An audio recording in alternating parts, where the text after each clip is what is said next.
Sawadee krap, and welcome to Wat Sangku in northern Thailand, Chiang Mai province. I'm making this video today in response to a video I saw by Ajahn Branm, I hope I'm pronouncing your name right, who is a very senior monk, I believe from Australia. And the theme that his talk is Nibbana Guaranteed? Now, the Ajahn gave a very good talk that had lots of merit in a lot of ways, but as far as the fundamental point goes, basically he said that he didn't believe that Nibbana was guaranteed. And I'm sorry, Ajahn, all respect you, but I have to disagree on that, and I have to make my point here, because I think it's an important one for all Buddhists. And the authority I have for saying that Nibbana is guaranteed comes firstly and foremostly from Lord Buddha himself. And Lord Buddha gave numerous guarantees to regarding Nibbana. Firstly, he said that Nibbana was a Dharma, and a Dharma means a reality, something that is real. Now, the Buddha was a man who never used words lightly, and he never said anything he hadn't very carefully researched and thought about. So if he said it was real, it was real. Number two, he said that it was a Paramatta Dharma. That means a universal reality and a universally comprehensible reality. So anyone could comprehend it. That's guarantee number two. Number three, the Buddha said that Nibbana could be achieved in stages while we're still alive. You didn't just have to work away and then one day, hopefully, poof, you're there. No, you could work in stages and you could comprehend it. And he gave a lot of helpful training programs and ideas to do just that, to achieve Nibbana in a series of stages. That was another guarantee that the Lord Buddha gave. Now, as to the nature of Nibbana, even Lord Buddha, who was a man extremely good at finding accurate words for the most difficult of concepts, had trouble.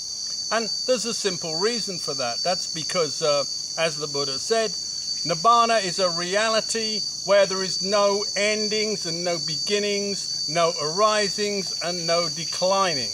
And our sensory perceptions and cognitive processes are all geared to just that. We define things by their edges, by their limits, by how they grow, how they come about, and how they decline. It's our whole sensory perception and cognitive processes work like that, and so that's why that's not going to work in Nibbana, and that's why you have to have a training to comprehend Nibbana. Now, I'm going to give my second and infinitely lesser authority, which is my own authority, because this year I had an experience which has led me to realize that I have started to comprehend Nibbana myself. Let me explain. Earlier this year, I had a severe reversal of fortune.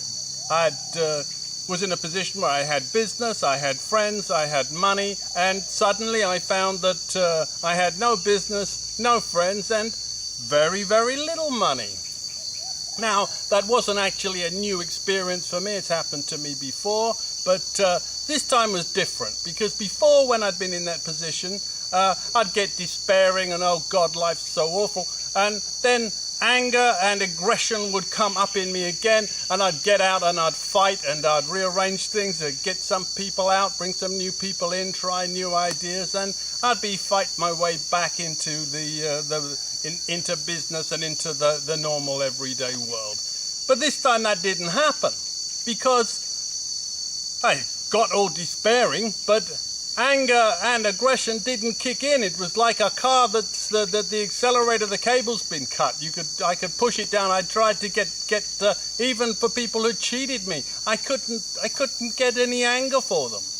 And I was extremely fortunate that I've been in Thailand, and I've been a Buddhist for 10 years. I've read a fair amount of Buddhist literature, and I remembered reading that if this happened to you, that if your anger and aggression suddenly disappears like that completely, you need to get into a temple really quick, into a monastery really quick, because you don't belong in the outside world anymore.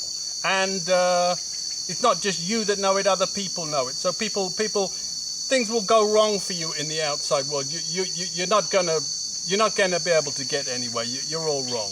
So anyway, I came to this very nice monastery here, and the good abbot allowed me refuge with very little conditions other than I just obey the basic rules. And he said, "Come here." I explained what happened. You come here, relax, get your mind together. If you want to ordain, you can ordain. If you wanted to stay, you can stay. The monastery is yours to use. You can eat. You can do what you like. There's books for you to read, things to study. So thank you very much.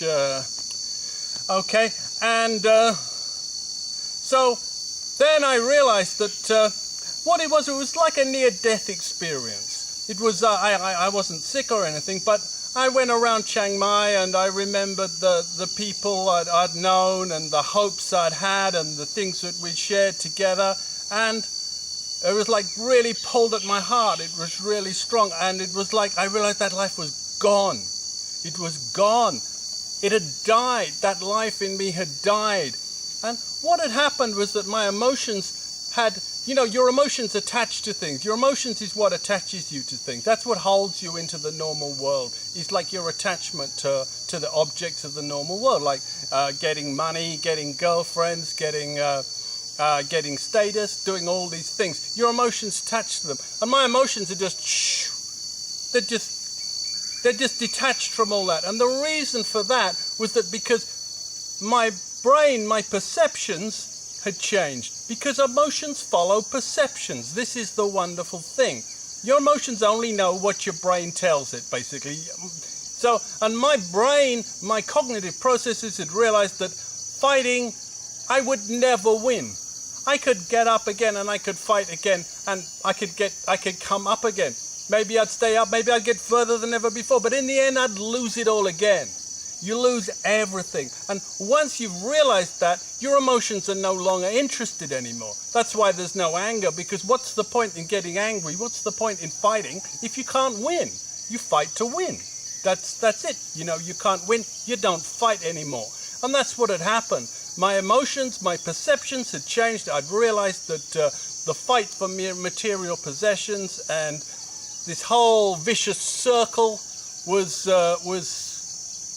temporary. It was anicca, which means not unstable, and anitta, which means imperfect. And I'd realized that. I'd realized that with my brain, and my emotions had followed suit. They just snapped in.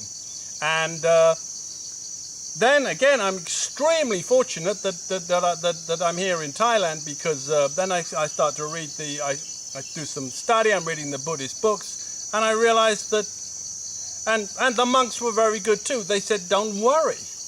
They said that I explained what had happened. They said, "Don't worry, forget that life. You don't have to fight anymore. You can come here." So then I realized that your emotions don't have to attach to that. They can attach to something else, and that something else is the Dharma. And the Dharma is not the manifestations, not the objects, but it's the laws that govern the objects. Because the laws are eternal. I mean, I haven't seen Nibbana, but what I have seen is I've seen the eternal within the temporary. I've seen the eternal within myself, and I've seen that through the laws that govern me. And I think that is the first stage. And the other thing that the Buddha said, by the way, the other guarantee, he said that if you can comprehend Nibbana, you'll be very glad you did.